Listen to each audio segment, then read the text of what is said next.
Okay. I think we are live.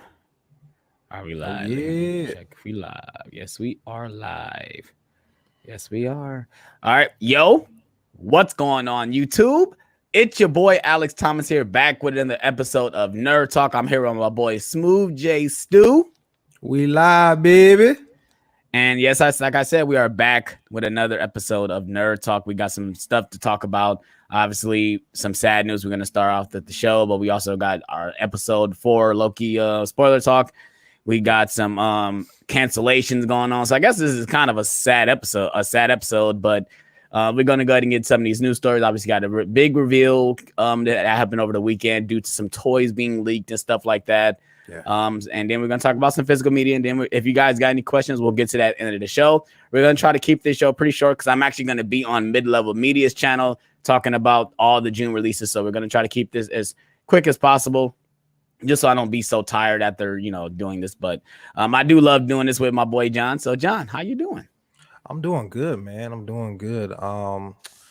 I guess I can go ahead and say this now. I don't think I mentioned it in the last episode because it just became like official last week. But Yeah, I am now a writer for the Cultured Nerd. I was a big fan of the culturednerd.com, and they were looking for some writers, and I jumped at the opportunity, and yeah, so it was a unanimous decision to have me hop on and join the team, and I've been trying to hit the ground running with that. Provide you guys with some quality articles and get some writing experience under my belt, and use that to kind of fuel my IG and my YouTube channel. So I'm very excited about that. But yeah, so that's what's going on new with me. Yeah, that's awesome, man. I don't know. I obviously haven't congratulated you enough, but now we're on Nerd Talk. Congratulations, buddy, on that opportunity. I've been reading all the articles, trying to share as much as I can when I see them on social medias. Like I said, if you guys aren't subscribed to the channel, please hit that subscribe button. Please hit that notification bell. Stay up to date on my videos. Also, if you guys haven't subscribed to my boy Smooth J Stu's YouTube channel, go ahead over to his channel and hit that subscribe button. His link will be in the description. Obviously, for audio listeners, you guys can just go ahead over to YouTube and search Smooth J Stu, and his channel should pop up. Go ahead and hit that subscribe button. He's coming up with some great content. Like I said, let's go ahead and get into the stories. Obviously, this is obviously a quick news story. It just literally broke within a matter of an hour ago. I didn't make a banner for breaking news, but just because once you told me, I already had the live stream put up. Yeah. But we lost another great one, another great filmmaker who gave us things like Superman the movie, Superman 2, The Goonies, Lethal Weapons. Richard Donner has passed away at the age of 91. Source from Deadline. Obviously, Smooth J Stu also wrote an article about it on Culture Nerd as well. Go check out his article. And once you told me that, my mouth went open. Like I said that's the first thing I said. But then I took a step back. I said I had to look how old he was. So when I hear directors and actors pass away when they're in their 90s, I said he lived a good life. He lived a good life. He lived a full life, accomplished life, gave us some great things, and his work will live on forever because he's set, cemented into the culture. He gave us great films. Like I said, one of my favorite childhood movies, The Goonies, which I still haven't upgraded in 4K, which I the price hasn't been right for that movie yet to buy it on 4K. That's why I haven't upgraded yet. But and same with Superman. I haven't upgraded that movie too, but just I don't think I would want that movie in 4K. If they come out with, maybe if Superman 2 comes out, maybe I will buy both of those in 4K. But like I said, give me your thoughts on the passing of Richard Donner, John. Yeah, like you said before, I did write an article on it. He like I said, he changed the game. Especially when it comes to superhero movies. He was the first director to actually take the superhero serious. And every every subsequent filmmaker after him that tackled a superhero movie adopted his approach to play it straight rather than uh use campy humor, kind of like 66 Batman and things like that. But after Superman, especially Superman 2, um directors, filmmakers, studios, they started to take these superhero movies seriously and play them straight as if they're real people. And like I said, he changed the game. And not only did he change the game for that genre, but he changed the game for the film industry as well, because Right. he gave us so many films that were integral to our childhood experience, like The Right. Goonies, um Superman, Radio Flyer, all those family films. And then he was very diverse as well. He went into thriller territory with conspiracy theory. Mm-hmm. He did Christmas movie with Scrooge. So he did a lot of different things Mm-hmm. and was very active in the industry, well into his twilight years. Right. He executive produced, him and his wife executive produced every single X-Men film, which a lot of Right. people don't realize. Right. Um, even Deadpool and Logan, even the standalone was they that the Donner Company produced every single X-Men film. And like I said, he influenced so many great filmmakers that we have today. He influenced Bryan Singer, Christopher Nolan, Zack Snyder Right. comes to mind, because without the Donner cut, there is no Snyder cut. Right. For That sure. was the first iteration of that, because Richard Donner went through a similar situation. He was, butting heads with the studio, and they said, "You out of here. We replacing you with Richard Lester." And then Mm-hmm. when Superman 2 came out, people was like, it's all right. But then when the Richard Donner cut came out in 2006, right at the time when Superman Returns came out, Mm-hmm. yeah, like everybody was like, this is the superior version. This is Yeah. the version that we should have seen. And he didn't use much of Richard Lester's footage. He used primarily his own footage, and that was the truest version of that movie that we got. So without the Richard Donner cut of Superman 2, we would have no Snyder cut. So Yeah. Snyderverse fans, we owe a lot to Richard Donner. Yeah. Do you own Superman 1 or 2? I don't. I had them on DVD, but I got Mm. I got rid of them. I regret it. But I'm gonna get 1 and 2. I'll probably get 3. I definitely won't get 4 though. Yeah, I got 1 and 2. Obviously, 2. The only one I think the only one you're able to find right now is the Richard Donner cut. Yeah, Actually, that's the definitive version. yeah. So Yeah. I found it for really cheap too at the exchange. I think it was like $3. So I knew Yeah. I had to pick it up because I had the first one. Uh-huh. And I don't think, like I said, I don't think I'm gonna upgrade that. Like I said, I'll wait for the prices right for the Goonies, because most likely I will buy it on 4K, but I'm just waiting for that price to go down for that one. So yeah, R.I.P. Richard Donner. My prayers go out to his family. Yeah. He lived a great life. He gave us some great cinema. So his work will live on forever. So Absolutely. we wanted to get over to get out of the sad news first. We'll get into some of the comments before we get into our first news story. We got Luke Ponto in the chat. What's going on? What's going on, Luke? We got Ben Buster in the chat. What's going on, man? He said he just subbed to Jay Stu. That's what's Thank you. up. Appreciate it. We got Luke Ponto saying R.I.P. Richard Donner. He made great films like Superman, Goonies, and Radio Flyer. Yes, he did. We got Bruce Wayne in the chat say R.I.P. And we got Ben Buster also saying the Donner cut replaced the other Superman 2. Yeah. Yes, it did. Yeah.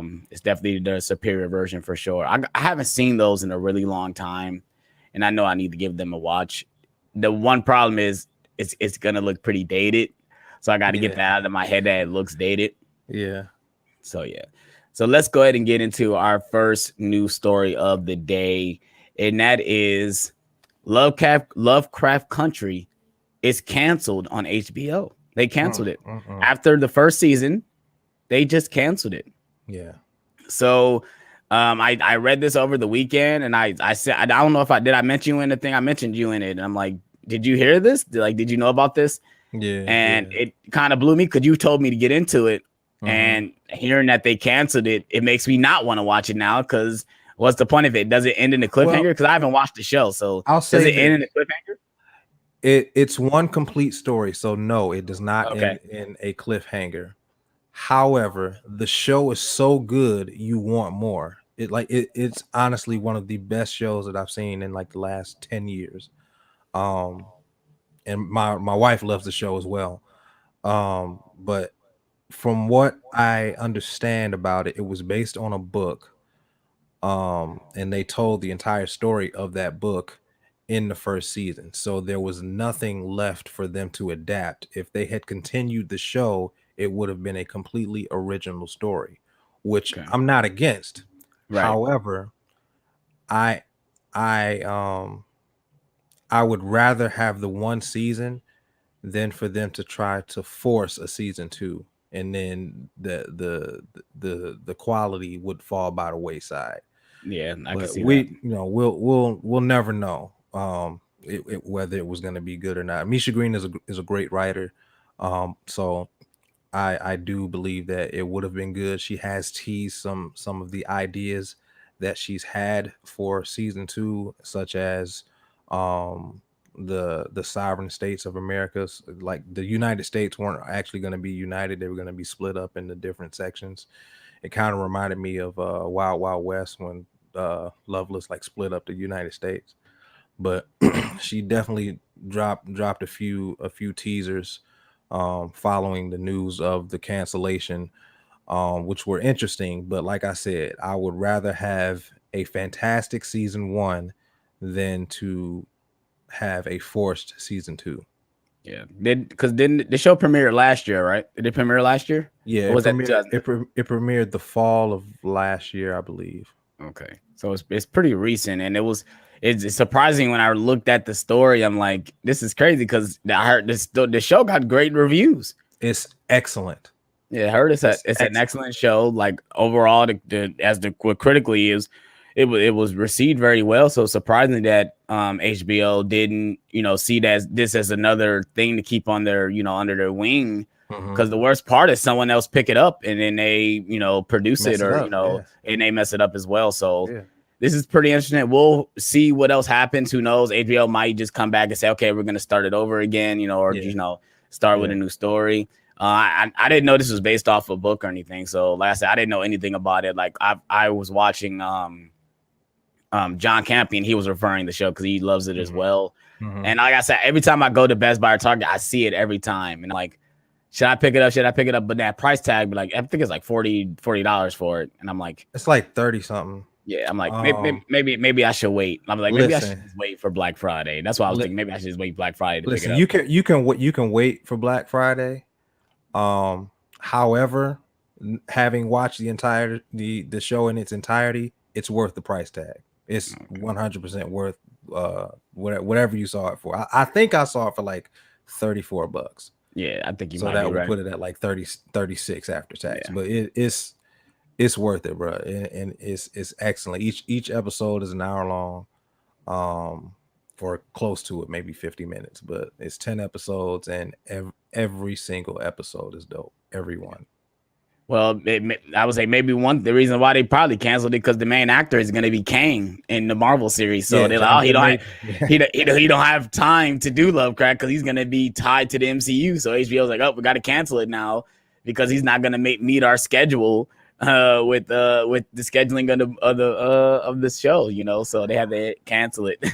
I'm not sure if that was a contributing factor because from what I heard, all of the original cast kept their schedules clear in case there was a season 2. That's why we haven't seen anybody in anything since the first season.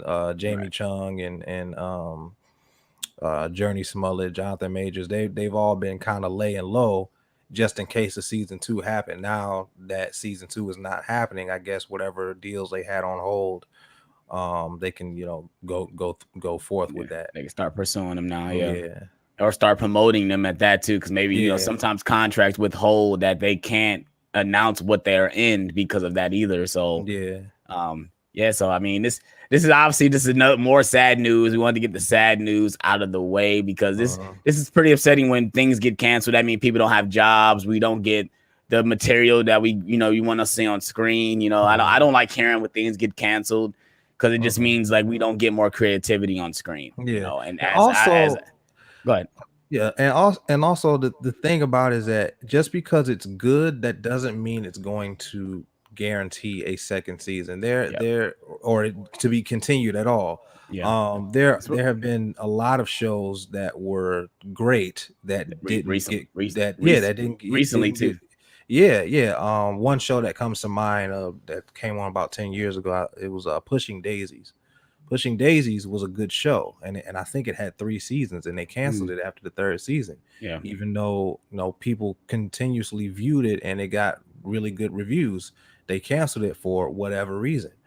I mean, look at all the Marvel shows. I mean, obviously that's a Netflix thing, but even like all the Marvel shows, all them got canceled, and they were all received well. Well, most of them were received well. I mean, look at the Daredevil series. You would think that Netflix would want to keep pursuing to do these shows and say, okay, they're not going to be connected to MCU. But then I think that was that's a Marvel situation that's going on between them. But another show that come to mind that my girlfriend literally just got done binging is Manifest. Manifest got canceled, and now they're trying to do 3 seasons in. Yeah, they got 3 seasons in. Someone else just said in the chat, reaction reviews, what's going on? He just said Swamp Thing got canceled before the show even fucking premiered. I mean, and they completed the series. You could buy it, but I mean, obviously they canceled it. But like going back to Manifest, they're trying to push to get like the film a 2-hour movie to conclude it, because I think it ends in the cliffhanger too. Yeah, like the last season ends in the cliffhanger, so they at least want to do something for the fans to wrap it up. So we'll see. I mean, we'll see what happens. Like, it's really up to these studios. It's really up to the studios to push it. Sometimes fans' voices will get the conclusion. Look at Firefly. Yeah. Firefly and Serenity. Yep. Yeah. So shit. Look at the Snyder cut. Snyder cut shit. Right. The Donner cut. Yeah. Yeah. So I mean, it just because it's good, that doesn't mean it's guaranteed to be continued. That these things happen. And one thing that I saw a lot online, that people were like kind of blaming it on race, calling HBO racist, and I'm like, that may or may not be the case. Yeah. We can't assume that just because the showrunner of a show that you like was black. Yeah. And we can't assume that because the subject matter was based on socio-political racism. That may or may not be true, but you have to realize that there are a lot of little things, there are a lot of nuances that go on behind the scenes that have nothing to do with social politics.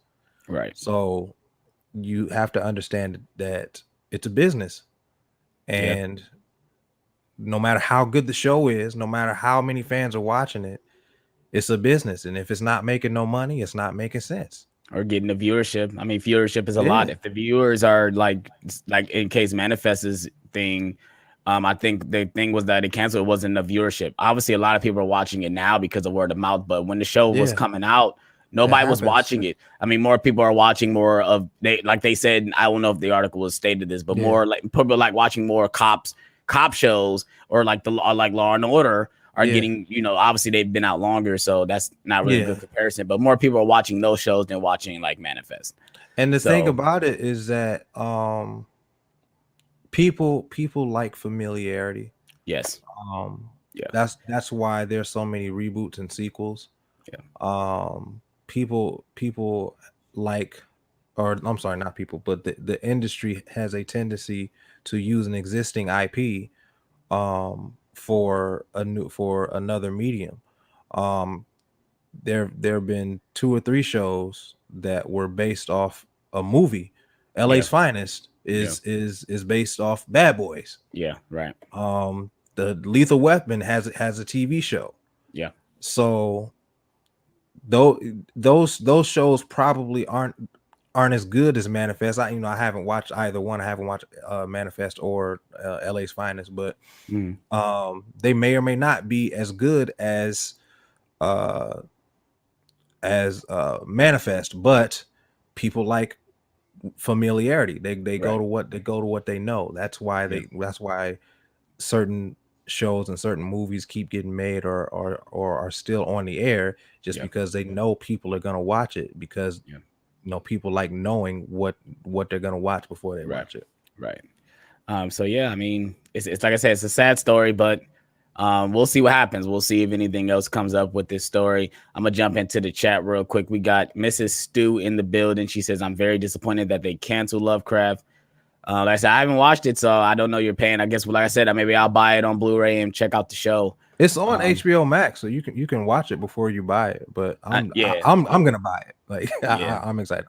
Ben Buster said, "Yeah, look what happened with Game of Thrones. Obviously, because they went away from the books. Yeah. I think the book is still ongoing. I think as well. I don't know if the writer is still writing the books, but I know they went off the window with those. It's funny because I went on Facebook Marketplace. I seen somebody on Facebook selling seasons 1 through 7 of Game of Thrones for $40 for the whole set.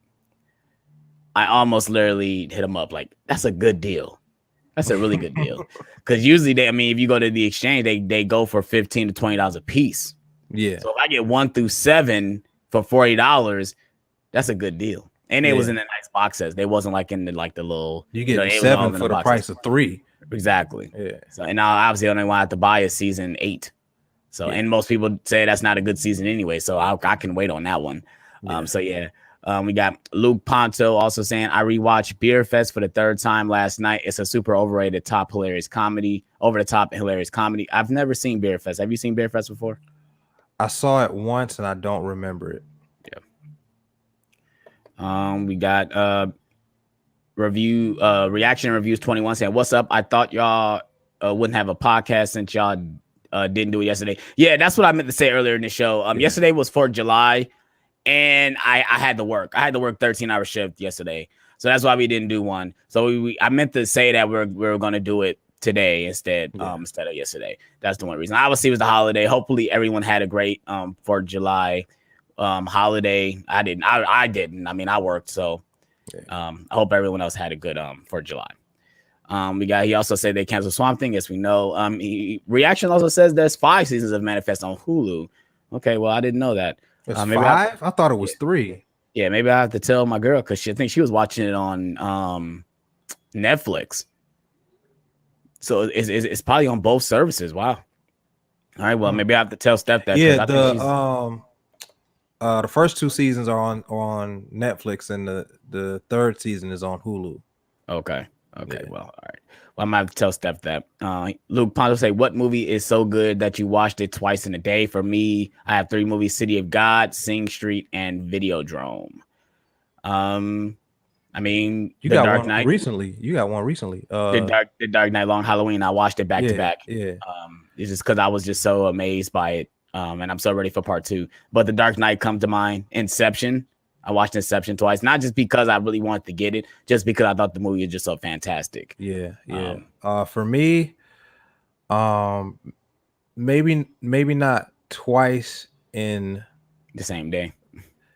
If twice in one day means twice in a 24-hour period, then I'd have to go the Snyder cut, Zack Snyder's Justice League. Yeah. I agree. I think I watched that. Yeah. I didn't watch it back to back, but I watched it twice within that span. Yeah, because I would say for me, I watched it that day, but then the next day I watched it when I was at work. So between that time span, it would be a day basically. So the Zack Snyder Justice League as well.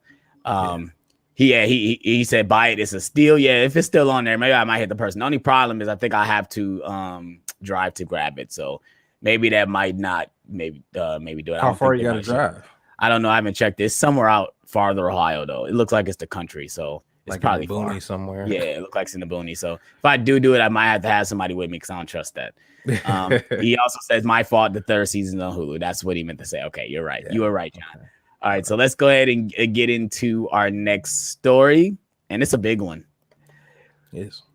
Spider-Man's suit / costume was revealed, leaked technically, because I don't think they really wanted to reveal it over the toys. I think they had no choice but to announce it because it got the word out. Some Lego sets and Funko put their pops out. They're revealing the characters in the movie, basically. They got a Doctor Strange Funko Pop. They got the Zendaya Funko Pop. Obviously, Spider-Man got like 2 iterations of his. I don't know. I don't think Doc Ock or anything got Funkos yet. No, I'm sure they're not going to reveal those till we actually see them in the movie. I know they got Funkos of them. I know they do. They just can't reveal them yet. Same with the Legos or whatever toy line. They can't reveal anything. But we finally did get a reveal of 2 costumes because he has a black suit in this one. And he's gonna have a new, red and whatever color suit, red, blue, and gold. Yeah. So he's gonna get 2 new suits, like he's been getting in all these movies. He's had 2 suits in each movie, if I'm not mistaken. Yeah. It looks exciting. I'm just ready for a trailer. Fuck the suits. Like, you might as well reveal the trailer now. We know what he looks like in the movie. Right. So, John, what are your thoughts on them revealing? Also, John has an article on Culture Nerd if you want to check it out as well. Writing about this story. But John, what are your thoughts? I broke that news on Culture Nerd, at least for the Lego figures, because then soon after they released the Funko Pops. But the suit, I thought the suit looks both suits look really good. Yeah. The first one I saw was the red and black suit with the gold spider. Some pictures is red and black, other pictures is red and navy blue. I don't know which one we'll see in the movie, but either one, it looks pretty good. It's definitely different but familiar. Yeah. It kind of looks like the Iron Spider suit mixed with the new Stark suit, the current suit that he has. Yeah, I'm probably jumping to the chat. I thought was a nice touch. I'm jumping to the chat pretty quick. But Ben Buster says it's stupid that he's getting the Iron Spider suit. And I won't say it's actually the Iron Spider suit because technically he got an Iron Spider suit in Infinity War, technically. Yeah. But it's more of an iteration of that, which it was upsetting that he didn't wear that in Far From Home. It's like you had that suit, but there's no way he was able to package that suit. By the way, it was inside the little thing in Far From Home. I think the reason that they didn't have that suit in the movie was because it's going to cost them too much money. Because if you look at Far From Home, if you look at the suit that he has on in Far From Home, it's an actual suit that he's wearing. It's not CGI. Yeah, and it looks pretty bad. I mean, not even that. It's just we've seen a whole movie with him in that suit. Yeah. So why would he make his own suit if he has the Iron Spider suit? So it only makes sense for him for the suit that he wore in the other movie get destroyed so he can build another suit. He's not even he's not even in the suit for like 5 minutes. He's only in the suit for the first 5 minutes of the film, and then the rest of the film the suit is charging.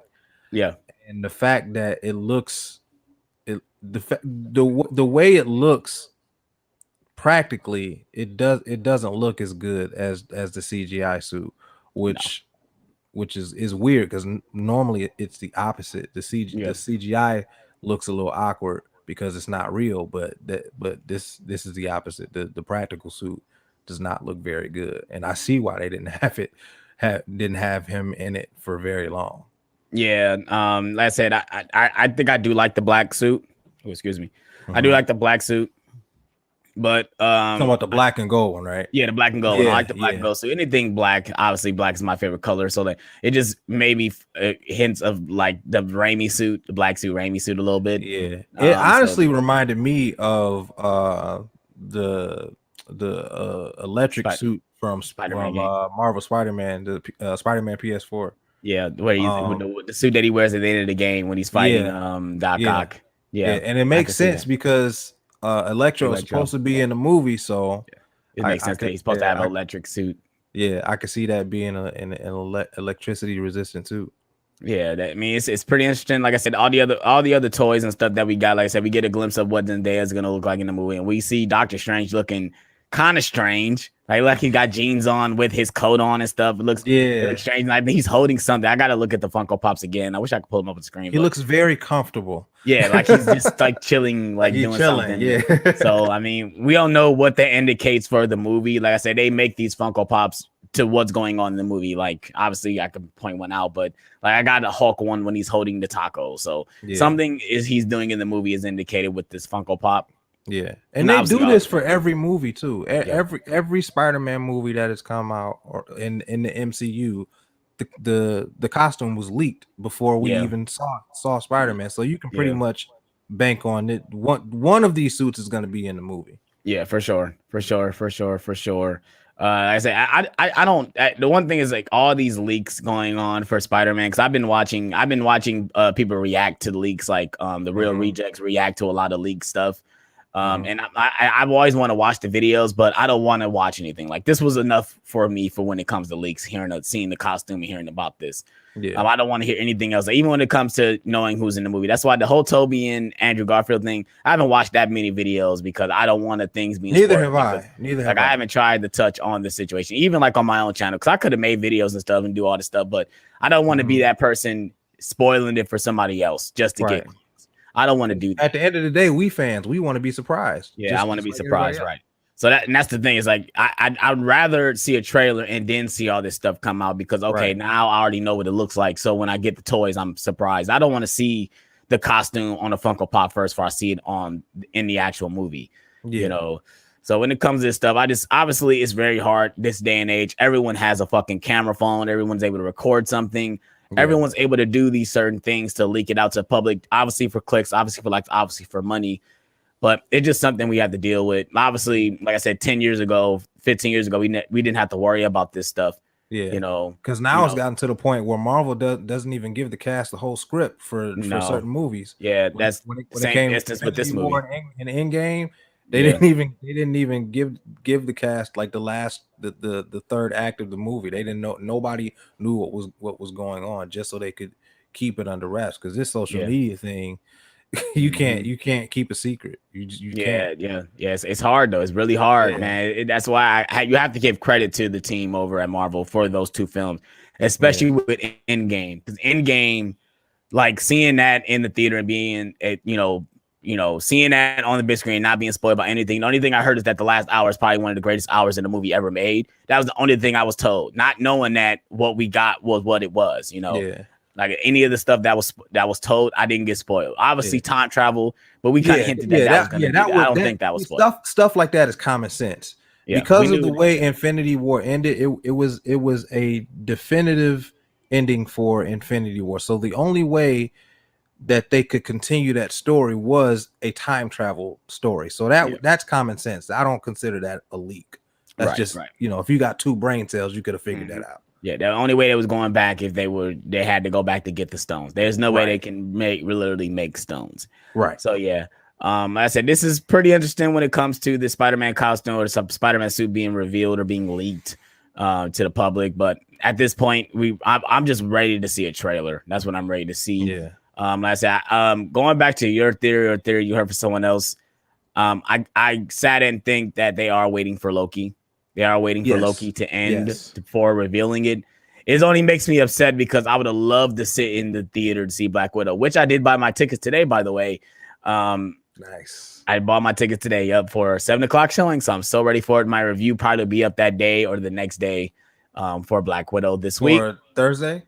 I'll probably make the video Thursday and put it up Friday. You're going to see the movie Thursday? Yes, I am.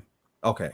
Yeah. I'm going to see it Thursday. So are we. Yep. So like I said, I'm going to see it at 7. So I probably won't be out of theater probably about 9:30, 10 o'clock. 9:30. Yeah. Yep. So like I said, I'm very excited, but I would love to see the Spider-Man trailer in front of Black Widow. I would have loved to see that. Obviously, it's a Marvel title, would make sense. Mm-hmm. And I was telling you a couple days ago, I would love to actually see it in theaters without seeing it online first. Obviously, it's been a really long time, and everyone in the chat probably can say this as well. When is the last time you guys have seen a trailer in front of a movie or a blockbuster before seeing it online? I can't say that I can say that because even when Infinity War online, just like on maybe Facebook. a Super Bowl commercial. You know what I'm Yeah, saying? Like, because yeah. I remember when Transformers: Revenge of the Fallen, the trailer first came out. The first time I saw that was the Super Bowl. Yeah. And I was excited, but I was kind of upset because dang, I like, man, I would have liked to have Love to seen see that that in the theaters. theater. Yeah. That's what happened to me with Dark of the Moon. Like when Dark of the Moon came out, they showed the Super Bowl trailer because I think the first trailer was the moon where they went to the moon. That was the first trailer for Dark of the Moon. Then then they had the Super Bowl trailer. I seen that on Super Bowl. Then the third trailer, I didn't see that online. I actually did see that in the theater. I forgot what movie I saw, but I did see that in theaters. 2011. What did I go see? Could have been Harry Potter because I think that came out afterwards. I don't remember, but it was something I went to go see in 2011. I saw that trailer. I'm like, oh, this is gonna be dope because I just remember the da in the trailer. So. I still watch those trailers today. So let's go ahead and you got any more thoughts on the Spider-Man costume being revealed or leaked? No, I just I think it looks dope. Can't wait to see the trailer. Yeah, me too. Same here. I'm gonna hop into the chat before we get into our next news story. We got Luke Ponto saying the black suit reminds me of Sam Raimi Spider-Man 3. Yep, I agree. Yeah. I said the same thing. We got reaction and review saying I ain't taking any of this seriously until we see a trailer. Also, a Spider-Man t-shirt is a black and white with a little red. Oh, that's what the other Funko Pop, I'm guessing that's what he's saying. Oh yeah. Ben Buster also say just give him some cosmic powers as a suit. Is that what you mean? I don't think they're gonna give Spider-Man cosmic powers. That's going a little. They already making him Iron Spider too early, you know. So he's basically Peter Stark now, right? It seems like the Doctor Strange Funko is shoveling something. Oh, that's what it is. Okay, I figured he was doing something. You're right, Ben Buster. I do remember seeing that shovel. Luke Ponto say, I'm hoping to see Black Widow on Sunday afternoon. That's awesome. He says, I'm paying $30 on Disney Plus. Oh, you already say, he said he already bought it. He already bought it for $30 on Disney Plus. Okay. That's cool, man. I mean, if you don't have time to get to the theater, go ahead and watch it on Disney Plus. The great thing about it is once you buy it, you can watch it anytime you want. So you don't have to wait for Disney Plus. Obviously, someone like me and John, we're gonna buy it when it come out on 4K. So I mean, I'm when the Steelbook get announced, I'm pre-ordering the Steelbook because I have all the other Marvel Steelbook besides one, and that's the Guardians of the Galaxy Volume 2. If you guys are in the chat, if you guys have it, if you guys want to send it to me, I would love you guys forever. I have a link in this. I have a address to if you want to send me anything. But let's go ahead and head to our next story, and it is obviously the main story of the day, and that is Loki episode 4. We've been waiting to talk about this episode since it premiered. This is definitely one of the best episodes of Marvel television, and yeah, it's awesome. I absolutely love this show. I wanted to watch it before we went live, but I didn't think I had enough time to watch it. But I still remember the show beat by beat because this episode was great. Yeah, it was an amazing episode. Yes. What did you think of the episode, man? It's the best episode so far. It is like you said, it is the best episode of any Marvel TV show on Disney Plus thus far. Yep. Episode 4 is better than every episode of WandaVision and every episode of almost every episode of Falcon and Winter Soldier. I think it's about equal with episode 4.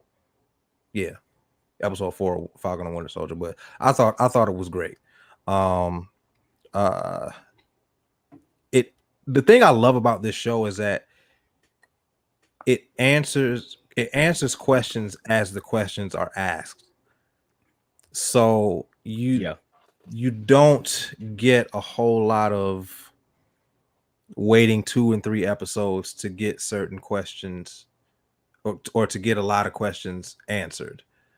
If they ask the question in the previous episode, they're going to answer the question in the next episode. Yes. And that's the thing I like about the show. It keeps you interested, but it doesn't string you along. Yeah. And I love that. Yeah, I agree. The one thing I do love about this show is that it keeps you on your toes after every episode. Yeah. So like within episode 3, when it ended, you was like, okay, what's happening next? And obviously in this episode, they answer all those questions what we asked in the next episode, and even touched on more, like episode 3, when she gives the line that, you know, that they're all variants. It was one little line that they kind of glanced over, but obviously people that were actually watching the show, we knew we heard her. So that okay, now we're gonna touch on this in the next episode, and they really deep dive into they really deep dive into that whole explanation in this episode, which I absolutely loved. We're gonna get deep dive into spoilers on this episode. So if you guys haven't seen Loki episode 4, it's almost about to be a week. If you guys haven't watched it, please watch it. It's a really good episode. Like I said, we're gonna go into spoilers. I'll probably go scene by scene, some of our favorite moments, and then we're gonna give our overall thoughts on the show. Like I said, if you guys haven't watched it, go watch it. Like I said, the episode starts off with both Lokis on the planet, and basically they're about to get destroyed. They're about to die on the planet, and somehow it causes a spike in the sacred timeline, or within that timeline, that these two Lokis are really, you know, as New Rockstar are saying, they are really loving themselves. No, Loki is loving himself basically, and it kind of spikes the timeline because Loki has never happened to a Loki before. That he has this type of feelings for another person, because obviously for the sacred timeline, Loki is meant to be alone. He's meant to be kind of a bad guy, as they say. And this kind of sparks a thing, which I said in the last episode. I had a feeling this was going to happen, that that the TVA was going to sense where they were at, and they were going to get picked up, which ended up happening. They don't get destroyed. Obviously, TVA comes in to swoop them up, and they get arrested. And I love this opening because it's kind of Loki looks at Sylvie, and he gets a little upset, like, damn, like we got caught. And another line that he says before they get captured, he says that they never die. And it obviously is a hint to the other movies. How many times has Loki died in the MCU? Because he's died 3 times already, basically, not counting him being alive in Loki. But I did like that line. I guess that was a little nod to the other movies. But so we get Owen Wilson and Loki back together, which I missed in the last episode because I love their chemistry together. Owen Wilson is awesome in this show.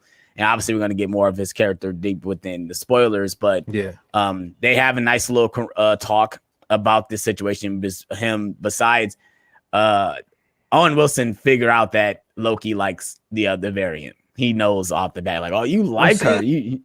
Well, see, that's the thing. I don't think I don't think he likes her in a romantic sense. I don't think so either. Yeah, I think because he knows that it's another version of him, this is the first time in his life that he is feeling love for himself. Yeah. Because he's gone through his entire life boasting and pretending to be better than everyone else. Yeah. But then in the first episode, we realize that that's all a facade, and he feels like crap all the time. Yeah. Basically, Loki has depression. Yeah. So for sure, this is the first time that Loki has not felt like that. Yeah. Well, I think this is also the first time he feels like he's not alone. Yeah. And, even within this type of situation, he feels like he actually could connect with someone like on another level that he's never done before. Right. And because he hasn't connected with anyone, it makes sense for his first connection to be with himself. Yeah. It's in that moment, in that episode, it's a moment of self-realization. He's finally accepting who he is and loving himself just for himself, and not trying to be something that he isn't.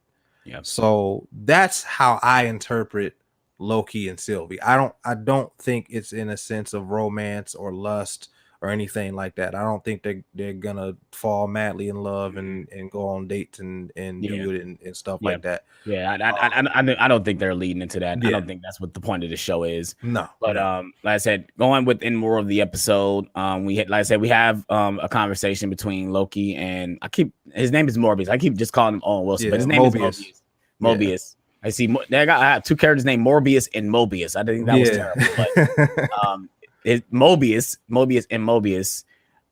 Here they have a conversation, and Loki reveals to him that they're all variants. He reveals to him that maybe you had a life, maybe you had a family, but you guys were taken away from the TVA to do their dirty work. Yeah. And Owen Wilson, I keep calling him Wilson, but Mobius has a thought. You see, he has a thought once he listens to what he says, and he knows it back in his head that something isn't right. He knows it.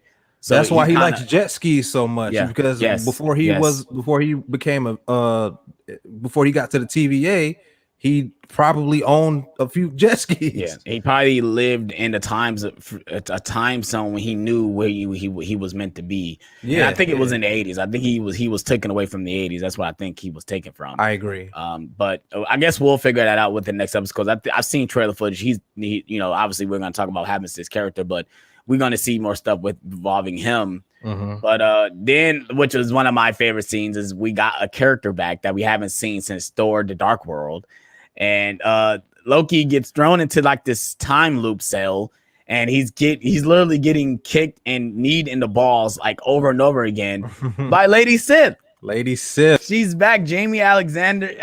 Jamie Alexander. That's her name. Yeah, right? Jamie Alexander. Yeah. She's back as the character that she played in her very first Thor movie. It was great to see her, because I'm like, I said, hey, she's back. I had we haven't seen her since Thor: The Dark World. I had a Leonardo DiCaprio moment from Once Upon a Time. I was like, oh shit, she's back. Like, because it's been so long. She wasn't in Thor Ragnarok, and obviously we know she didn't die because they never say anything about her death.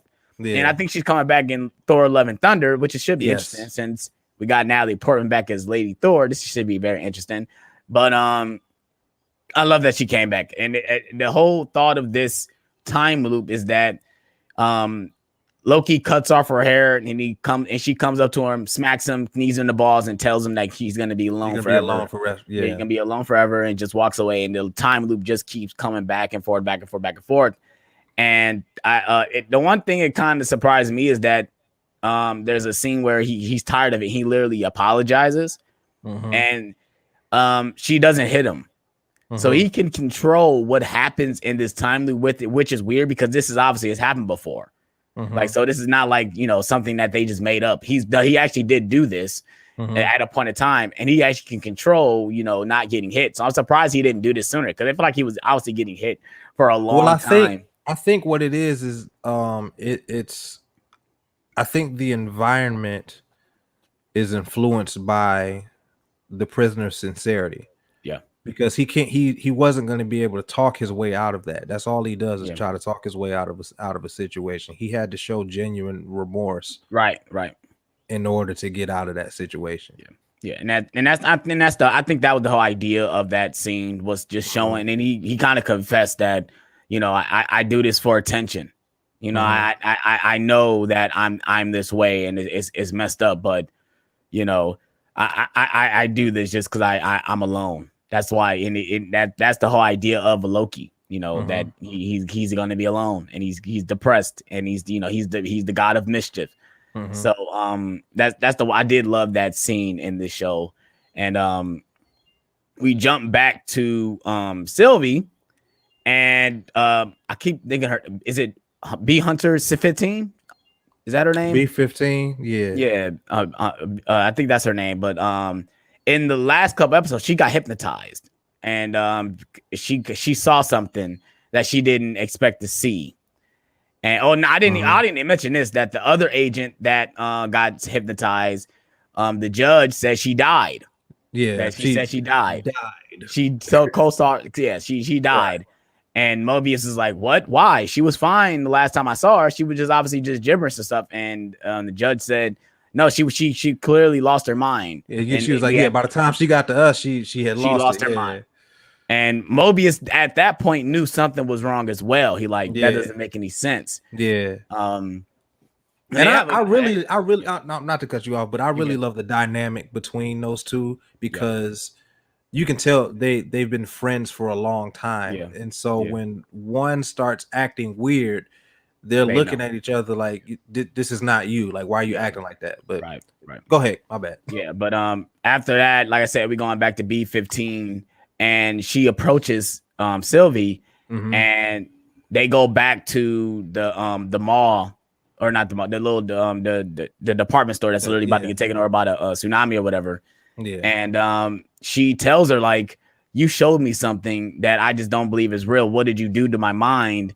And she believes that she just created images in her mind. And Sylvie said, I can't do that. I only take from what I know, what is in your brain. Yeah. And basically she shows her that she had a life before she was a Minuteman for the TVA. And it that scene right there kind of got me, because the actress really did shed tears. Obviously it's raining, so you can't really tell, but I watched the breakdown, and it's the actress is really crying in that scene. Yeah, that actress, her name is Wunmi Masaku. She is a very good actress. She's very good. She was in BVS. You guys didn't know. She's in BVS. She's in Lovecraft Country. She's nice. Actually a very significant character. But yeah, she's a very, very good actress, and I see why she's been in so many things as of late. Yeah, so that scene got me for real, because she basically just told her, like, bro, you had a life. You are a variant. You weren't created by the timekeepers. That's just a lie that they told you just to keep doing. You to keep doing your job.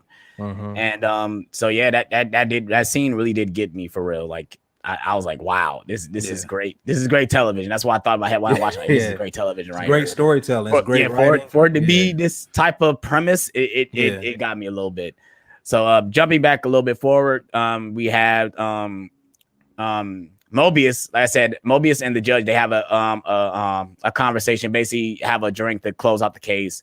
And Mobius knows something is off because he keeps asking her questions about, the scenario with the other Minutemen. And I didn't even notice it the first time. I didn't notice he switched the thing. I didn't notice that. I must have looked away or something. I didn't notice he switched the little pad from his pad to her pad. I didn't notice that. Yeah. And he kind of dismisses himself, saying, "Oh, I had too many drinks. I'm about to leave." And he checks the pin pad, and it shows that she's the other Minuteman knew that she had a life, that she's a variant. She flat out and said it. And you see that the judge is there, trying to basically, cut her off and everything. And Mobius finds out Loki was telling the truth. Like, Loki is not bullshitting you. He's actually telling you the truth. And which was great, because it's like, okay, now everyone is finding this stuff out. What is this going to be moving forward for the TVA? That's the first thing that came to mind. Like, oh, this whole system is about to get broke down with everyone knowing this information. And so we jump back forward. Mobius goes back to Loki and tell him, "Oh yeah, I know you're right, but I'm with you. Do you trust me?" He said, "Yes, I trust you." And then Loki gives this great smirk that he made a friend. Like it made me think, like, man, I made a friend. Like I love that little smirk that Loki gives. Like, oh, he actually does trust me. He actually is with me on this. Yeah. And we get back to the TVA, and the judge is there with all her men. And I guess she knows that you got my pen pad, boy. So I know what you saw. Yeah. And Owen Wilson gives this speech like, you asked me where I want to go, and I bet it's somewhere where I had a jet ski, or where I was, or I bet it's somewhere where I was before I was with the TVA. Yep. And basically telling them, like, I know the whole game, and he gets what's they call it? Reset. He gets reset, or whatever they call them. They say it's a word that they use when they basically just dismissing them. I know it's something that they use. I forgot what the word is. It'll come to me. But basically, he gets reset, and it got me a little bit. Yeah, because obviously, if we're gonna talk about my jaw was on the floor. I'm like, no. Yeah, I'm like, oh, they got rid of him quick, because we still got 2 episodes left. I'm like, there's no way they're getting rid of him, and we got 2 episodes left. That don't make no sense. Yeah. So obviously they reset Mobius's character, and they take Loki and Sylvie away to meet. Actually, we get a reveal of the timekeepers in the beginning of the episode, which I was like, wow, we actually about to see him. And so they take both Sylvie and Loki, to see the timekeepers. And before I get into them, what is your thought when you saw this reveal in the opening of the episode? When you saw that the timekeepers? Yeah. they looked off, but I for the moment I was gonna go with it. I was like, look, we'll see where this goes.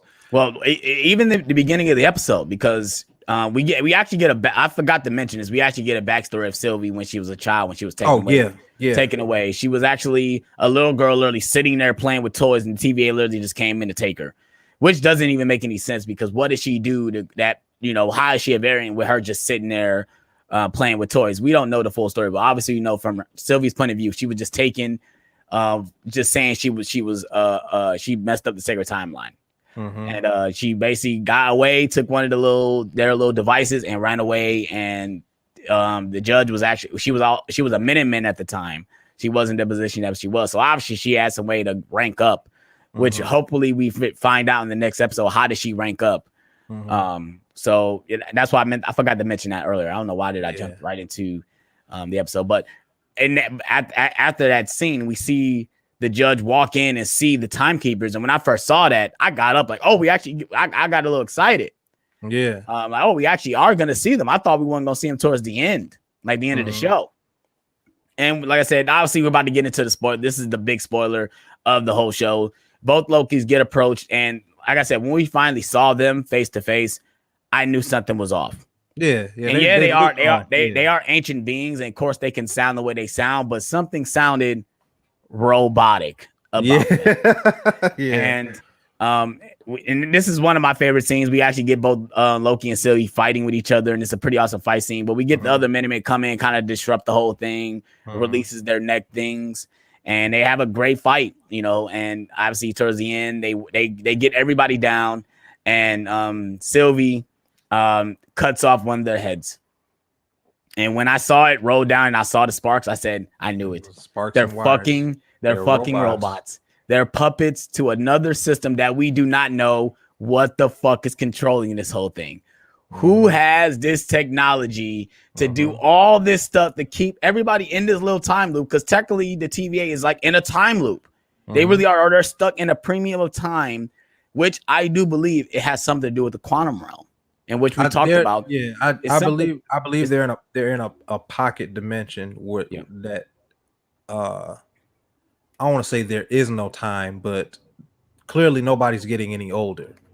You know, time is kind of stretched. Yeah, stretched. Yeah, like the quantum realm. Like that's what the quantum realm is. Because if you look at Ant-Man and the Wasp, which it kind of still does it kind of make sense, because Michelle Pfeiffer wouldn't be the same age as she was there that long if time is how it is by Ant-Man being stuck in 5 hours.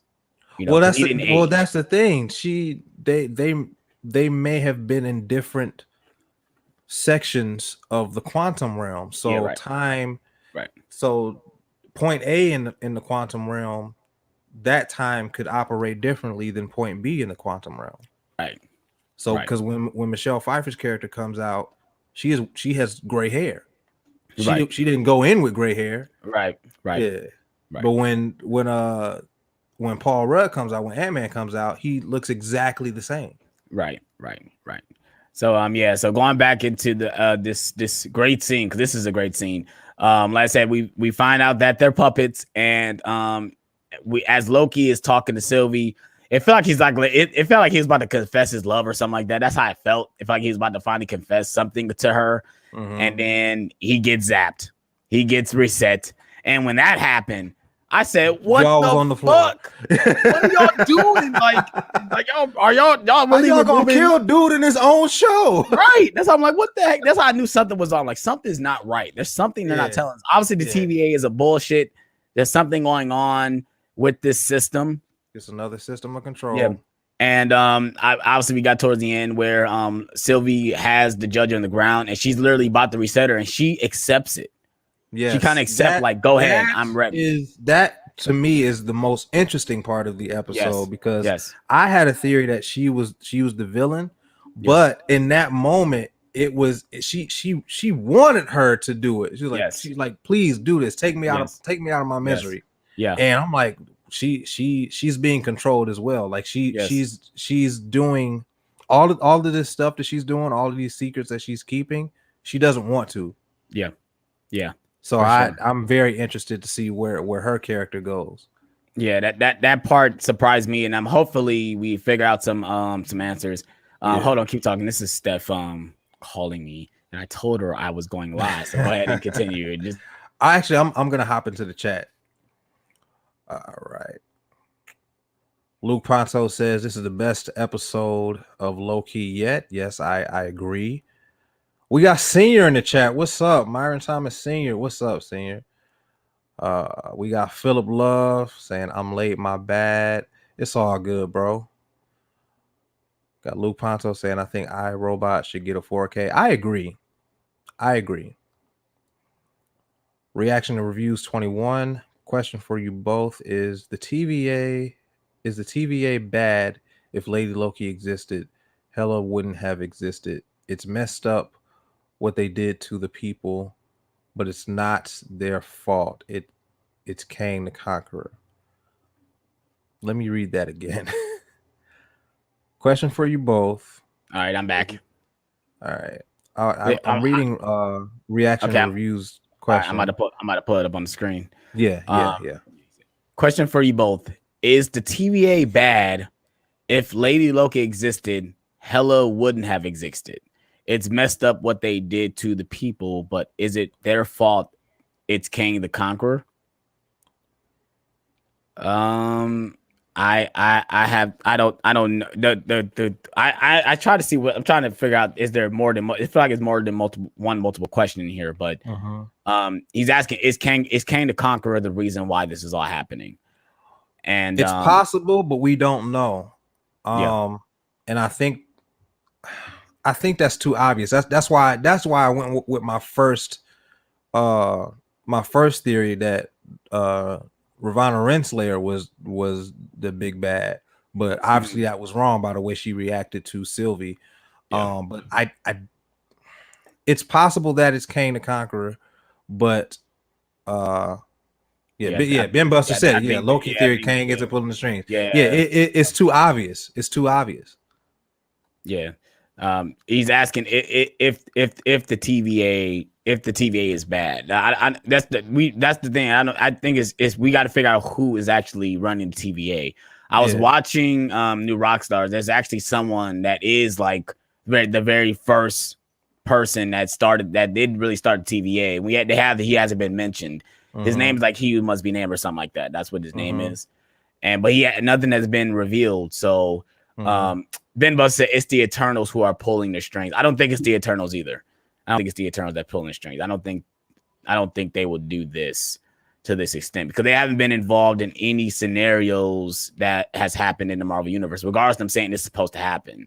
And I don't think they have anything to do with time. None of the Eternals have anything to do with time. Am I right? Yeah.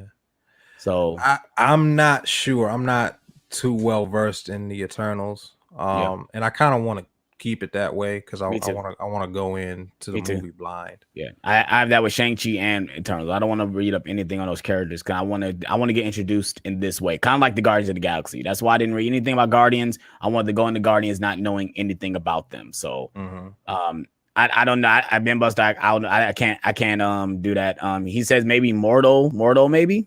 I don't know that this. That's what I'm saying. With everything being connected, we can name a lot of different things. My thing is, if it's Kang, why introduce him in this show? You know, because Ant-Man Quantumanium isn't coming out for another. It's not for another while. I don't even. It's gonna be a while production on that. It's gonna be a while before we see that movie. So why would you introduce that character this early? And same with Doctor Strange. Same with Doctor Strange, or same with Mordo. We haven't seen Mordo since fucking Doctor Strange, so I don't know if he's really gonna be a part of it either. I don't know. It's hard to say. Reaction said Doctor Doom. No, I think they're waiting for Fantastic Four to bring him in. I don't think bringing him into this type of property. He's too much of a big villain to reveal in a show. So, like I said, it's gonna be somebody we most likely didn't expect. Kind of like WandaVision, like when they revealed Adlika Harkness, like it's gonna be like that type of thing. It's gonna be an obscure character we do not know, and they're gonna have some type of abilities that we didn't know existed. So, like I said, We'll find. We'll definitely find out. Yeah, going back to reaction reviews, he's saying asking if the TVA is bad. I think of it like the Matrix. That's like asking if the Matrix is bad. The Matrix itself isn't bad. It's just a tool used by the machines. Yeah. So Kind of whoever, TVA, whoever the TVA itself isn't bad. Whoever's using the TVA or created the TVA, they're bad. Yeah. So I'll touch on this. Do you think the theory is that the person who is running this the TVA is scared of Loki? That's why have you noticed, like, obviously I'm gonna jump straight into the end credit scene. When Loki gets zapped, he's actually zapped to another time or some type of area where it looks destroyed in the background. But we see we see three. Yeah, because I think we see the Avengers Tower in the background. Mm-hmm. So yeah, it's New York. We see 3 other Lokis in the same area. Mm-hmm. So in my my thought, because the alligator, because the alligators are Loki, right? You're right. Do you think that the person who's running is only attacking Lokis? Obviously, we've seen other people get taken, but clearly Loki, the Loki person itself, because like I said, Sylvie. Well, at the time, her name, I don't think her name was Sylvie at the time, but when she got taken, she didn't do anything. Yeah, she was just sitting there playing with her toys. Yeah, right. So do you think the theory is that? Do you think she's like literally, or Lokis are being attacked personally? Yes. Yeah. Yes, I agree. Absolutely. Because like you said, Sylvie, when she had the name Loki, she was just a little girl. Yeah. She wasn't doing anything. And then when Loki got to wherever he was, it was only other Lokis there. Yeah. Right. So yeah, I think that whoever the big bad is specifically attacking Lokis. Yeah. Reaction review says Scarlet Witch. No, Scarlet Witch isn't doing anything. I don't think they want to tie both shows. He said it would be crazy though. Yeah, I think that would be crazy if it was Scarlet Witch. Hey, you know what? I'm not gonna put it past it. I'm not gonna say that's not possible, because it is. I don't know. Likely, I don't think it's very likely, but it's possible. Yeah, going back, Ben Buster said we didn't think Sif would be a part of this. Yes, I agree. I think you read this. Yeah, I think you read this already, didn't you? Yeah. But we got my twin brother in the chat. He says twin. What's going on, brother? He says John as well. What's going on, twin? So yeah, like I said, overall thoughts. I love the episode. It really hit me. Ben Buster said it's Mobius. It's Mobius. That's who it is the whole time. It's Mobius. Because I guess I was watching New Rockstars, and he has a theory that there's other Mobiuses that's working for the judge. Like it's another Mobius working for her. So that's who the other person is. She keep talking about. She has another person working for her. It's another him. Huh. So we don't know. I mean that would be interesting. Obviously, there's different variants of Loki. Why couldn't there be different variants of like a Mobius? You know. Yeah. So even if that even is his name, so they could have gave him his name too. Clearly they wiped all their memories. So yeah, I mean, you got any more overall thoughts on the show? Because I think I touched on most of the major parts, major pointers. I just as far as the episode specifically, no, but the show as a whole, I think this show is fantastic for a few reasons. One of those being is that it's so dense with information, and it has a lot of callbacks to other moments in the MCU. In this episode, they did 2 callbacks. One was a callback to WandaVision when Loki got zapped. That scene plays out exactly like when Vision disappeared at the end of WandaVision. Yeah. And there was another callback in the episode and I can't remember what it was. If anybody knows what it was, leave it in the comments. But it was something very specific from another movie, and I can't remember what it was. Oh, okay.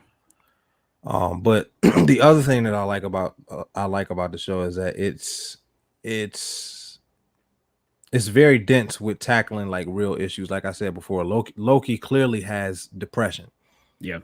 And for him to come to the realization that he's finally realizing all of his true flaws, and now he's beginning to accept himself as he is. And I think that's just a wonderful character trait for Loki, particularly in this universe, because we've already seen him be despicable and kill people and do all these crazy evil things.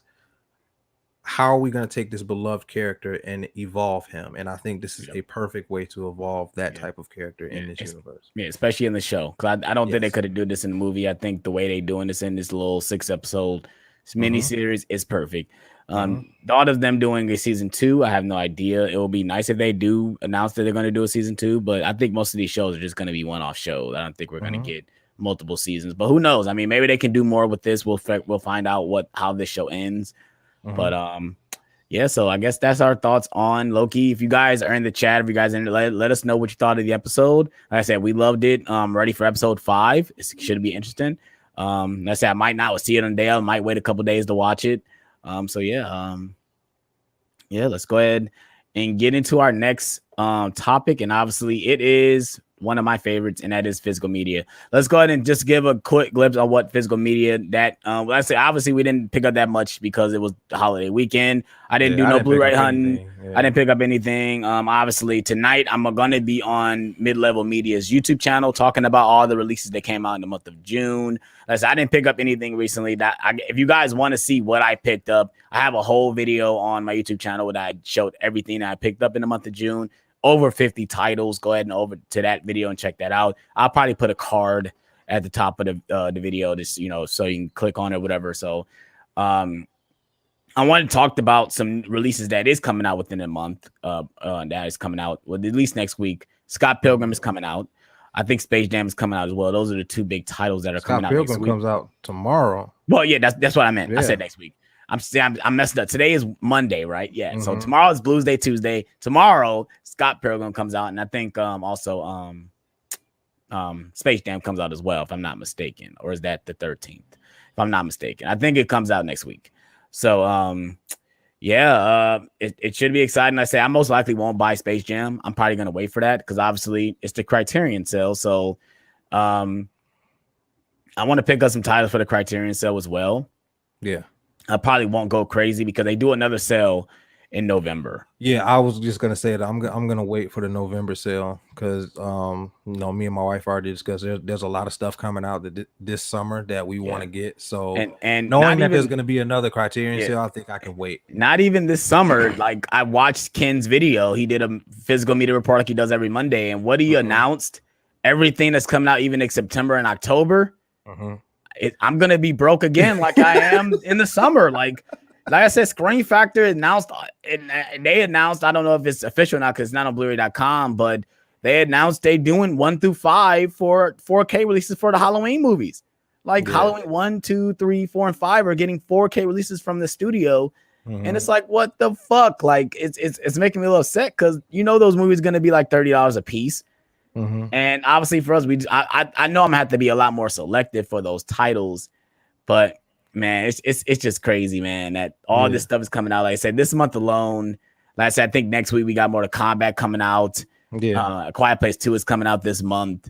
There's a lot of stuff coming out. That is coming out this month, man. That is quick. It just came out last month. Came out. I know. Yeah, it's coming out in July. It's coming out July 27th. They already got a steelbook announcement for it. I haven't pre-ordered steelbook yet, which I'm probably waiting for it. I'm hoping to see. There's no art for it, is it? Yeah, I seen art for it. It's like a red steelbook with like a them walking down the line or something like that. I seen it on BestBuy.com. Every time I went to go look at it, it says steelbook art not available. Yeah, I don't know if that's the fully artwork that's confirmed. I'll probably just send it to you when I go on Blu-ray.com tonight. Cool. But I haven't pre-ordered yet, and I'm still debating on if I really want to get it on 4. I know I want to get it on 4K, but I don't know if I want to buy the steelbook or not. I think I might just buy the slip for it as well and just have both of those. I'm gonna still keep my steelbook, but I don't know if I want to buy the Steelbook because I know it's going to be like $35 for it. So yeah, I mean, like I said, it's going to be like I said, I was talking to you earlier off screen that if most of this stuff is coming out at the end of this year, who knows what's coming out in November, December, but we're going to end off with a great year again for physical media. Yeah, which makes me upsetting that it's dying and we're getting all these great releases and most of us are talking about it. Obviously I'm in a little bubble when it comes to physical media, but most of the people I talk to, they're excited for most of these releases. So yeah, for sure. Hopefully the studios are paying attention that we still want to buy this stuff. It was nice to go inside the stores and seeing like older gentlemen like in their 50s going into Best Buy and buying the new release. I went over to buy Godzilla versus Kong, and a guy saw it. I had it in my hand. He says, "I'm looking for that. Where is it?"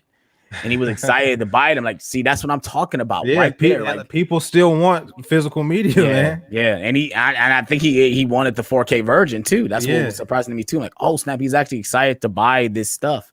And it made you excited. Yeah, it made me excited too. Because people want to do this. So yeah, that's really the only thing I really want to talk about physical media wise, because obviously, like I said, we didn't buy anything, so we can't show anything off that. So if you guys want to see some of my releases that I picked up in the month of June, go ahead and check out my June haul. Like I said, go ahead and check out John's physical media videos. He did upload a couple of physical media videos showing what he picked up in this month as well. But while we do this, we still got like 15 more minutes left for read that. I want to go ahead and jump into the chat real quick because people are leaving some comments. I see people are blowing up our comments. Ben Buster says that Morbius chair in DC deals with time. He says thus Mobius is something big. He said just using comic book knowledge, but yeah, comic book is comics, and the MCU can literally just throw whatever the comics say out the window. So so that really doesn't matter. Luke Pondo say, I'm going to watch The Favorite in a little bit. Is directed by Yorgos Lanthimos. Okay, I hope I said that right. I'm probably butchering the name, but it's okay. Said it stars Olivia Colman, Rachel Weisz, and Emma Stone. I've seen the movie in Best Buy, and I still haven't picked it up. I heard it's good though. I've seen clips of it, and I'm interested. I definitely want to watch that though. I might just watch it just to watch Emma Stone. Yeah. So reaction and review says The Eternals is going to have gay kissing scenes confirmed by Kevin Feige. How do you think people are going to react to it? It doesn't matter. Don't matter. It doesn't matter. People are gonna like it. People are not gonna like it. Yeah. It's gonna be divisive. People, like you said, people are gonna like it. People are not gonna like it. They're gonna fight about it, and it's not gonna matter because the movie is the movie. So just get over it. Yeah.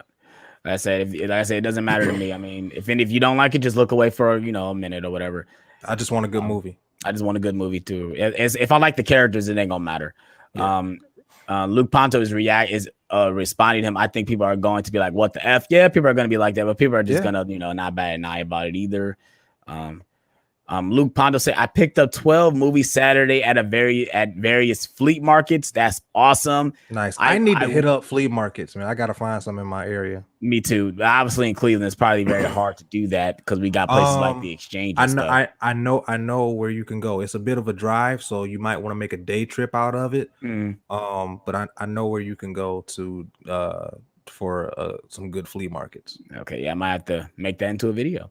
I've been watching. That's definitely video worthy. Yeah, I've been watching a guy on YouTube. His name is Cinema Sickness. He does a lot of thrifting and flea markets and all those videos. And I'd be so mad when I see some of the stuff he finds, especially movie wise and Blu-ray wise, because he be finding some good stuff that obviously for him he can't really buy it because he owns a lot of stuff.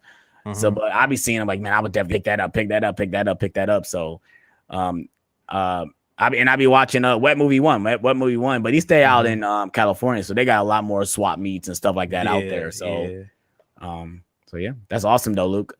Also check out Luke Ponto's channel. He has a channel as well where he does Blu-ray and movie content as well. Forgot to give him a plug. I don't know if Reaction Reviews got a channel, but if he does, go check him out as well. I think a lot of people won't go see it. Are you talking about Eternals? Because it's a Marvel property. Eternals. Yeah, it's a Marvel property. I think a lot of people are going to see it. Luke Potter said, I'm super excited to pick up Scott Pilgrim versus the World on 4K. Yes, me too, because I am as well. I do not own it, so I'm very excited to pick it up.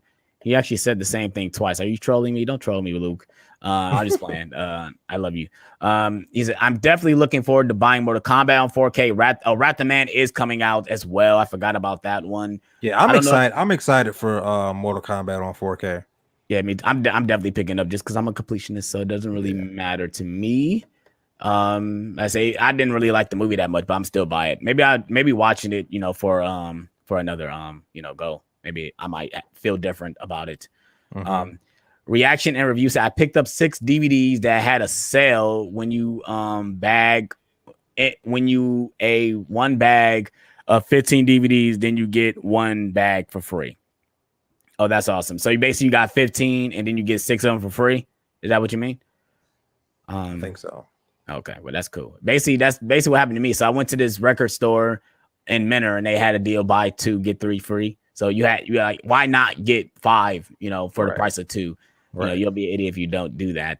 And yes, he was talking about Eternals. Yes, he was talking about Eternals. And he also says, thank you for support. Well, you're welcome, sir. Like I said, I think you have any other ends you wanted to end on this note on today's Nerd Talk, sir? No, not really, man. It was today was a short episode. It was a pretty slow week though. Like I said, obviously the biggest reveal was the Spider-Man leak and then Loki episode 4. Not that much happened this week when it comes to newsworthy. Obviously, like I said, expect a Black Widow spoiler review on Sunday from us because Black Widow comes out this week. So expect reviews from us on both our channels. And then we're going to come together and do a spoiler review. I'm gonna try to contact at least one other person to do the review with us, so we can have at least multiple people on the stream to talk about this movie. We got Luke Ponto says again, 5 of the movies I got on Saturday were part of a 5 for $10 Blu-ray deal. That's awesome, buddy. I'm jealous. That's awesome. That's not like some stuff you get at the exchange right there. Yeah. We got Ryan in the chat says, sup guys, missed tonight's stream, but looking forward to watch the recap. Why? Thank you, sir. Yeah, you can definitely check out the replay. We're about to end the stream within another 5 minutes. So if you want to stick with us just for these last 5 minutes to say what's up or leave us a question, go ahead and do that. But we're about to end the stream probably like another 5 minutes. You got something to add, John? What you was about to say? I'm sorry. Yeah. Since we got a little bit of time left, I got some codes to give away. Oh, yeah. Okay. I say we're about to give away some codes. So John's about to give away codes. I'm about to just have you on the screen real quick so you can. Cool. All right. So I got 5 codes to give away. Some of them fairly recent. I got A Quiet Place. That's the first one. Willy Wonka and the Chocolate Factory. I know somebody's gonna snatch that up in like the next 30 seconds. I got Beetlejuice. Nice. I got Titanic. Nice. And I got Godzilla versus Kong. Also, I know someone's gonna snatch that up in the next 30 seconds. So again, that is A Quiet Place, Willy Wonka and the Chocolate Factory, Beetlejuice, Titanic, and Godzilla versus Kong. All except Titanic are 4K. Obviously, Titanic is Blu-ray, a Blu-ray code, but every other code is a 4K code. So, hit me up on Instagram. See, yep, yep, there it is. So, A Quiet Place is gone. That goes to Luke. He was the first one to hit me up. Nice. Just wanted to give Luke a shout out. Yeah, shout out. Me and Luke have been trying to like converse, like have an actual conversation, and we are just both very busy people.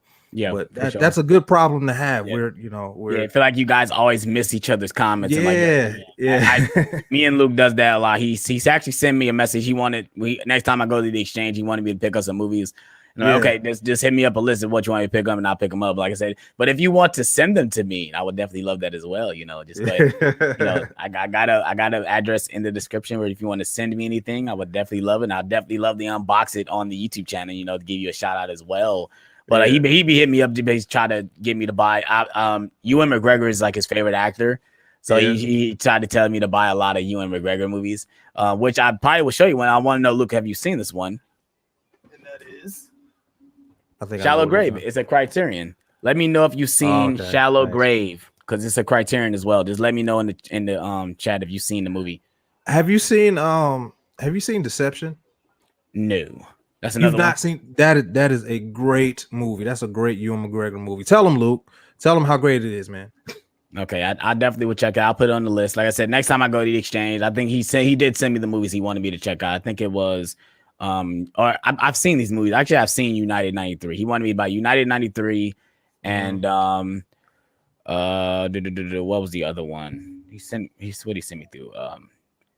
Where is he at? He sent it to me on. There you go. Where is he at? There you go. He wanted me to pick up the Iceman and United 93. That's what he wanted me to pick up. Like I said, so I put it on the list. So if I see him at the exchange, I definitely pick him up. He says yes, he has seen Shallow Grave, but he hasn't seen Deception. He hasn't seen it. What? Yeah, he hasn't seen Deception. What? How can you be a Ewan McGregor fan and you've not seen Deception? It's blasphemy. It's okay though. We don't have time to see everything. No, I know. I'm trolling, but it's a great movie. It has Ewan McGregor, Michelle Williams, and Hugh Jackman. And Hugh Jackman is a despicable person in this movie. Does it have a Blu-ray release? It probably does have a Blu-ray release. Yes. I have it. I think I've seen it at the exchange. It probably just drove right past it. Like seeing the name and not know what it was. You know, you ever just look at a title and be like, oh, I don't know what that is. I'm not gonna pick that up. I think I've seen it for like $5 too. So if I go to the exchange and I see it again, I'll probably pick it up. It's worth the $5, bro. It'll be another pickup. Reaction and Reviews 21 says, if we send some movies to you, would you review it? Hell yeah, I'll review it. I'll review it and shout you out. Hell yeah. Shit. For sure. He's asking, matter of fact, let's do that. Shout out to Reaction Reviews. If you guys have any movies that you want us to review, send us the movies. Just send us a private message. You can send me a message on Instagram. I know a lot of people in here already follow me on Instagram, so just send us whatever you want us to review, and we'll try to work it in there somehow. It may not be the next week or the following week, but we'll try to work it in there somehow. Yeah. No, he's not talking about the Johnny Depp Willy Wonka. He has the 1971 version of Willy Wonka, buddy. So if you want to get that code, go ahead and DM him on Instagram to get that code if you really want it. So the codes he doesn't have A Quiet Place anymore. So he has King Kong versus Godzilla versus Kong, Titanic, Beetlejuice, and Willy Wonka for the codes. Did you have the Batman Long Halloween code too? Or did you use it? I didn't use it. Is it in here? It should be in there. I know I got a code. I got it. Yeah, I got it. If anybody wants Batman Long Halloween, it's yours. Yeah. So go ahead and DM him if you want to get that code. The next time I give away some codes, when I hit 3K subscribers, I most likely will be doing a live stream. And I probably would want to involve a lot of people just jumping into the live stream, like actually connecting with you guys. So I'll probably leave like an open link in the description. And I would just, if you guys want to come in and say what's up or, stuff like that, I'll probably do it like that. And then I'll be giving away some codes as well during that stream to thank all you guys for helping me hit 3K subscribers. We're almost there. We're like 50 away from hitting that goal. Like I said, I want to thank everyone that's supported my channel and that is subscribed and that contacted me and comment on my videos. And I really do appreciate everything you guys do. Like I said, this is probably the hardest I've worked so far on YouTube, and I'm very happy to do it. I pushed out a lot of content this year so far. Yeah, let's give Alex a round of applause because he been working hard this year. Man, I told myself I had to do it, and I just started doing it, and it hasn't stopped. And like I said, thank you to everyone for the support. Shout out to all the people that has been giving me the support and giving me the advice. Shout out to John. Shout out to Steph. Shout out to my girlfriend Steph as well. She's been my backbone throughout this whole time, allowing me to do this stuff as well. So yeah, obviously we've been chatting a lot of stuff and stuff like that. So Reaction is giving me the emoji applause. So thank you so much, Reaction. So we're probably gonna end the stream right now. like I said, in 30 minutes, I'm going to be on Mid-Level Media's channel talking about the June releases. So if you guys are subscribed to him, go ahead and check out his channel as well. If you guys want to see my pretty face again on his channel to show off all Nobody my wants to for see June. you. You're right. They want to see Ken. It's okay. They want to see Ken instead of me. It's okay. It's all right though. I'm just happy to be a part of obviously anything physical media. So yeah. So like I said, we're probably gonna end the stream on this one. If you guys are new to the channel, please hit that subscribe button. Please hit that notification bell also to stay up to date on the video on the channel. You know, when I upload videos, you guys will be the first to be notified when I upload content. If you guys haven't subscribed to Smooth J Stew, what are you guys doing? Subscribe to Smooth J Stew for me at least. You know, I would definitely appreciate it. I would appreciate it as well. He does a lot of great content over there. He has some great reviews over there. I'm trying, man. I'm trying to get on your level, man. It's okay, man. You know, I've been. It's funny because someone asked me like, how did you get to the point where you felt comfortable in front of the camera? I said I just started doing it. Doing it. And it, like I said, for me, like it's no question. I use my phone. If you really want to feel subconscious about it, use the front face camera. Use the front face camera and you can look at yourself. Once you start looking at yourself doing it, it gets easier. You know, and then it's to a point where I stopped using the front, I started using the back. So, you know, and I just got to look to see if my shot is good, and that's it. And I just literally turn the camera on and I just start going. So and for me, before I started doing YouTube, you know, I was singing and producing and stuff. So I've been like on stage before, and I've been doing that since I was 17. But YouTube is different because when you're on stage singing, people are focused on your voice, they're not really looking at you. But on YouTube, people are looking at you. So for anybody out there that wants to get started on YouTube, I'm not an expert, but what I can say is just start.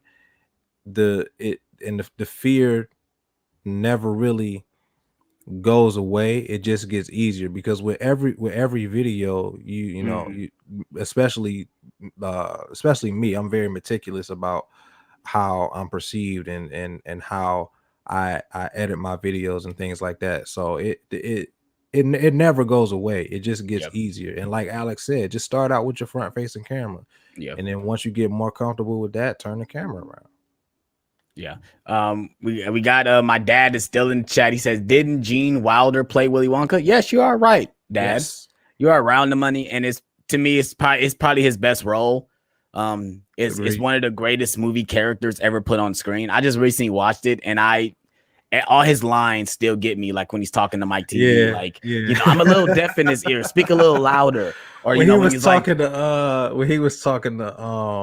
Veruca Salt's dad, he was like, what kind of fun house is it? He was like, why? Having fun? Yes. He has the greatest comeback with every single thing. Man. Like when he's making the gum and the girl said, oh, it's gum. He says, you know what this is? Yes, it's gum. He says, wrong. The best, greatest gum ever made. Like, it's just those little things always get me, you know. Like, I absolutely love Willy Wonka. If you guys have not seen it, I think like I'm not trying to bash 4K, but he doesn't see owning Willy Wonka on physical, and I still don't understand. But the movie doesn't mean as much to him as it means to us, and I understand that. I get it, but 4K's been sipping gas. Like, I get that movie, man.